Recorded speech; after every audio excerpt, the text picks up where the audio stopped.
नमस्कार दोस्तों, स्वागत है आप सभी लोगों का एक बार फिर से। दोस्तों, साल 2023 का पहला चंद्र ग्रहण 5 मई 2023 को लगने जा रहा है। हिंदू धर्म में चंद्र ग्रहण का बहुत महत्व है। धार्मिक मान्यताओं के अनुसार इस दिन पर पवित्र नदी में स्नान और दान पुण्य करने से सभी मनोकामनाएं पूर्ण होती है।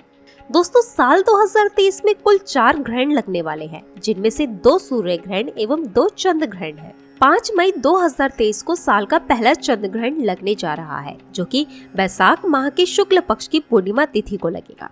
इसी दिन बुद्ध पूर्णिमा का त्योहार मनाया जाएगा। आपको बता दें कि 5 मई 2023 को लगने वाला चंद्र ग्रहण उपछाया चंद्र ग्रहण होगा। बात करें समय की, तो ये चंद्र ग्रहण जो है 5 मई 2023 को लगेगा।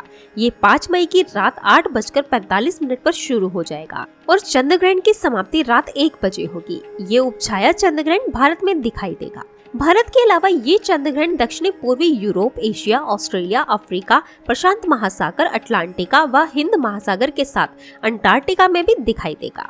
बात करें सूतक काल की, तो सूतक काल का शुभ समय होता है, जो कि चंद्र ग्रहण लगने के 9 घंटे पहले ही शुरू हो जाता है और चंद्र ग्रहण के साथ ही समाप्त होता है।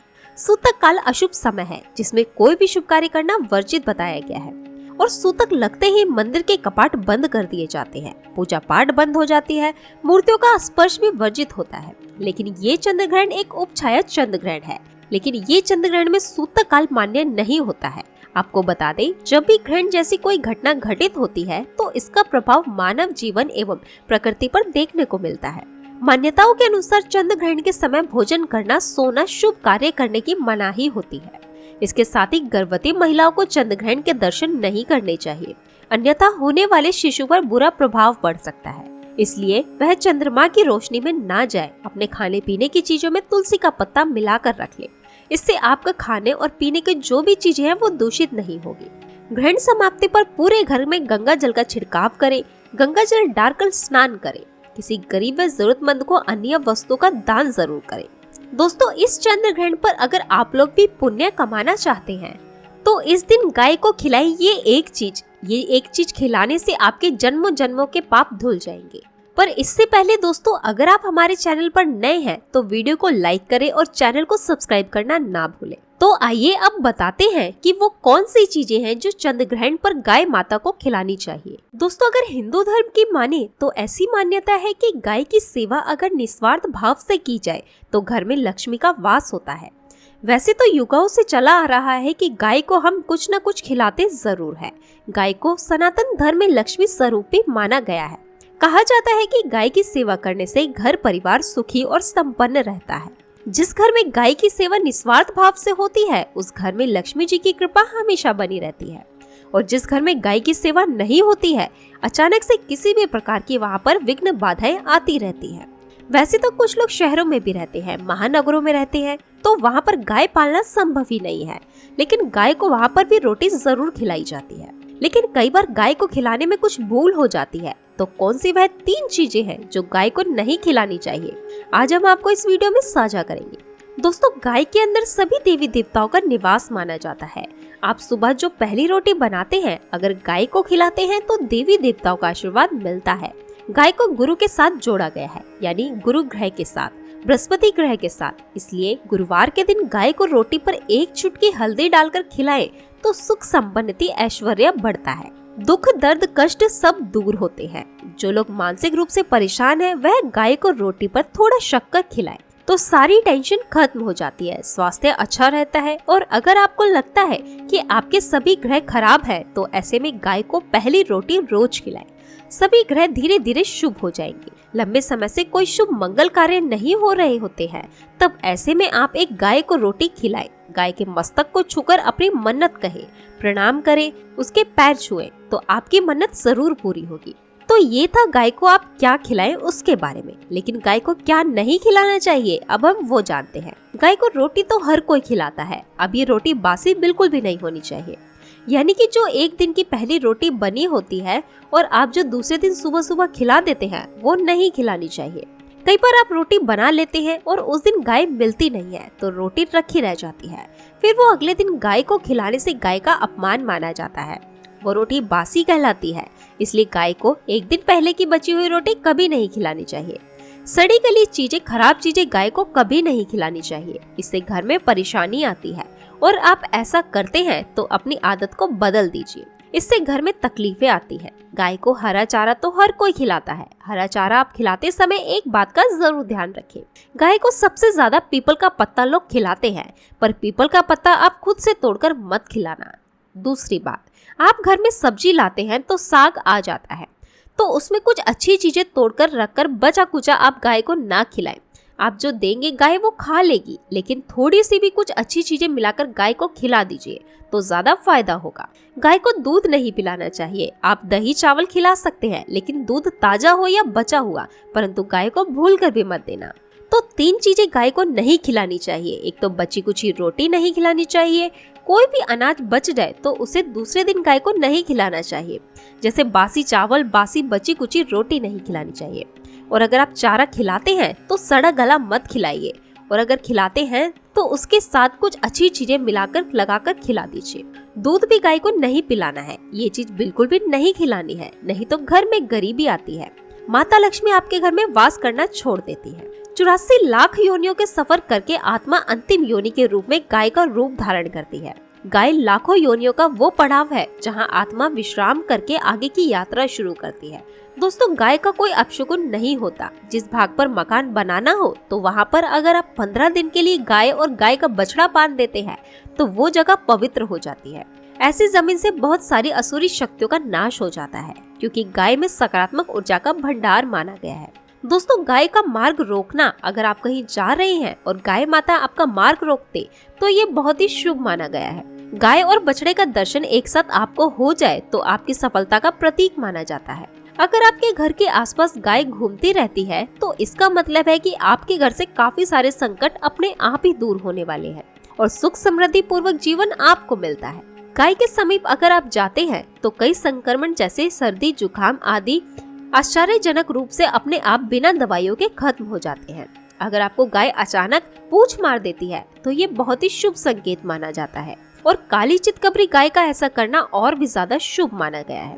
पंच गाय जो होती है वह कई रोगों में लाभदायक है।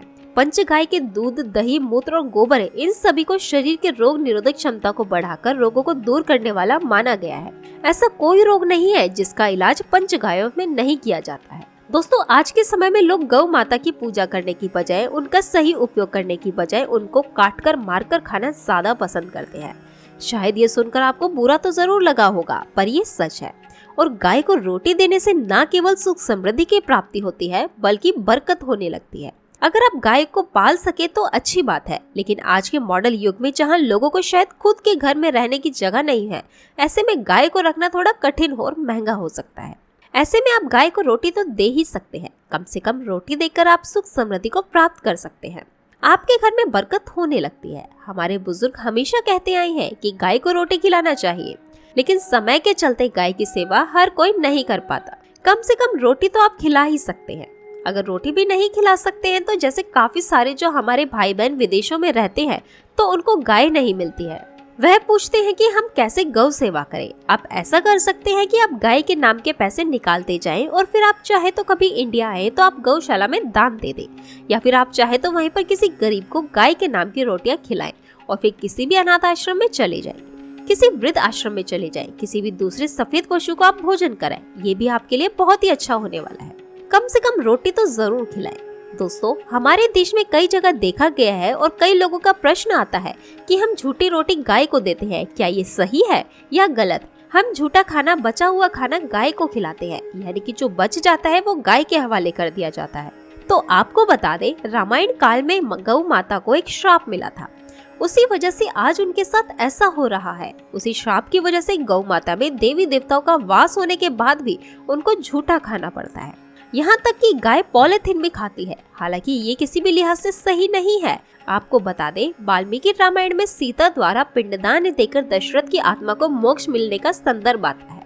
जो लोग जानते होंगे वे जानते हैं कि वनवास के दौरान भगवान राम, लक्ष्मण और सीता माँ पितृ पक्ष के दौरान श्राद्ध करने के लिए गया धाम पहुँचे और वहाँ श्राद्ध कर्म करने के लिए जरूरी सामग्री जुटाने राम और लक्ष्मण तो चले गए और सामान लेकर नहीं आए।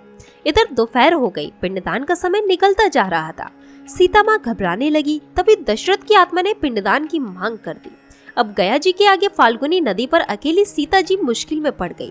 उन्होंने फाल्गुनी के साथ वट वृक्ष केतकी और गाय को साक्षी मानकर बालू का पिंड बनाया और स्वर्गीय राजा दशरथ अपने ससुर के नियमित पिंड दान कर दिया। थोड़ी देर में जब भगवान राम और लक्ष्मण जब लौटे तो उन्होंने कहा कि समय निकल जाने के कारण मैंने पिंडदान कर दिया। बिना सामग्री के पिंडदान कैसे हो सकता है?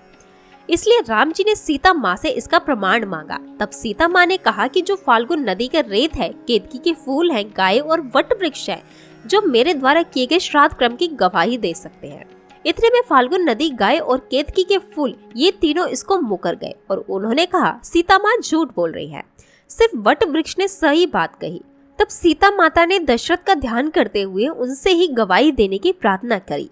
दशरथ जी ने सीता माँ की प्रार्थना को स्वीकार करके घोषणा की थी, एन वक्त पर सीता ने मुझे पिंडदान कर दिया। इस पर राम आश्चर्य हुए, लेकिन तीनों गवाहों द्वारा झूठ बोलने पर सीता जी उनसे क्रोधित हो गई और उन्हें श्राप दिया और फाल्गुन नदी से कहा कि जा, तेरा नाम सिर्फ नदी रहेगा, लेकिन तुझ में पानी कभी नहीं रहेगा। इस कारण आप भी जानते होंगे कि जो लोग जानते हैं, फाल्गुन नदी आज भी गया में सूखी ही रहती है। दोस्तों, गाय को श्राप दिया कि तू पूज्य होकर भी लोगों का झूठा खाएगी और केतकी के फूल को श्राप दिया कि तुझे पूजा में कभी चढ़ाया नहीं जाएगा। वट वृक्ष को सीता माँ ने आशीर्वाद दिया कि उसे लंबी आयु की प्राप्ति होगी और दूसरों को छाया प्रदान करेगा तथा पतिव्रता स्त्री तेरा स्मरण करके अपने पति की दीर्घ आयु का कामना करेंगी। यही कारण है कि आज भी गाय को झूठा खाना पड़ता है। केतकी के फूल को पूजा से दूर रखा जाता है। फाल्गुन नदी के तट पर जल नहीं है। सीता कुंड में पानी के अभाव में सिर्फ बालू या रेत में पिंडदान किया जाता है। दोस्तों, शास्त्रों के मुताबिक गाय माता में सारे देवी देवता निवास करते हैं। 33 कोटि देवी देवता और पितृ का निवास होता है। अगर आप किसी मंदिर में नहीं जा सकते, पूजा पाठ नहीं कर सकते, कहीं जाकर के ग्रह दोषों का उपाय नहीं कर सकते हैं, तो आपको गाय को एक रोटी जरूर खिलानी चाहिए। हमेशा कहते हैं कि पहली रोटी गाय को अगर आप खिलाते हैं तो आप दुनिया के सारे सुखों को प्राप्त कर सकते हैं। आपने अक्सर सुना होगा कि रसोई में पहली रोटी जो भी बने गाय को दे देनी चाहिए। हर रोज गाय को एक रोटी देने से आपके जीवन के सभी दुख दर्द दूर हो जाते हैं। खाना बनाते वक्त हमेशा पहली एक रोटी गाय की निकाल दीजिए। इसके बाद ही परिवार के सभी सदस्यों के लिए आपको रोटियां सेकनी चाहिए। कोशिश करनी चाहिए कि गाय की उस रोटी में थोड़ा सा हल्दी मिलाएं। इससे गाय को रोटी खिलाने पर अपार फल प्राप्त होता है। अगर गुरुवार के दिन सने हुए आटे की लोई बना ले और उसमें हल्दी मिलाकर गाय को खिला दे, आपके जीवन में शुभता आती है, वैभव आता है, धन संपत्ति तथा शक्ति का वास होता है। आप जो भी हासिल करना चाहते हैं जिंदगी में, तो आप देखेंगे कि आपको मिनटों में हासिल हो जाएगा। दोस्तों, इसी तरह आपको नमक का एक उपाय बताते हैं। नमक क्या है? नमक के बिना तो हर स्वाद अधूरा है और साथ ही साथ अगर नमक ना हो जीवन में तो स्वादहीन हो जाता है। जितना हम खाने में नमक को जरूरी मानते हैं, उतना ही ज्योतिष में नमक को बहुत ही महत्वपूर्ण माना जाता है और इसे कर्ज की वस्तु माना गया है। किसी का नमक खाने का अर्थ क्या होता है? उसका कर्जदार होना। आपने सुना तो होगा ही, नमक का कर्ज अदा करना है। इसलिए अगर आप जीवन को सुगम बनाना चाहते हैं, सरल बनाना चाहते हैं, तो नमक का एक आसान सा प्रयोग आपको आज हम बताएंगे। आप देखें कि कितने पॉजिटिव परिणाम आपको मिलेंगे और ये उपाय इतना आसान है कि इसके लिए आपको अतिरिक्त मशक्कत करने की भी कोई जरूरत नहीं है। बस आपको अपने घर में बनी सबसे पहली रोटी लेनी है, उस पर थोड़ा सा नमक रख दे। दोस्तों, अब आप पूछेंगे कि कौन सा नमक रखें, तो सबसे बेस्ट है आप सादा नमक, डेली वाला नमक, सस्ता नमक जो भी है आप रख ले। काला नमक नहीं होना चाहिए, आपको सफेद नमक ही रखना है। तो नमक रख लीजिए और फिर इस रोटी को किसी कपिला गाय को आपको दे देना है। कपिला गाय यानी सफेद रंग की गाय को आपको खिला देना है। अगर आपको कपिला गाय यानी कि सफेद गाय नहीं मिलती है, तो आप ये रोटी किसी भी गाय को खिला दे। आपको बता दे, उपाय आपकी हर समस्या को जड़ से दूर कर देता है। चाहे आपके घर में कोई बड़ी मुसीबत हो या कोई पारिवारिक वाद विवाद हो, सब खत्म हो जाता है। इस उपाय को करके आपके घर में सुख का वास होने लगता है। जो भी धन की कमी हो, बच्चों की पढ़ाई हो, करियर में सफलता हो, सभी मुश्किल आपके जीवन से दूर होने लगती है। लेकिन गाय को रोटी देते वक्त मन में ऐसा कोई भाव न लगा कर रखें कि हम रोटी खिलाते हैं, हम बहुत बड़े ज्ञानी हैं। अन्यथा इस स्थिति में फल की प्राप्ति नहीं होगी, ऐसा अपूर्ण माना जाता है। बुरे भाव से गाय को रोटी देने से बुरा ही फल प्राप्त होगा।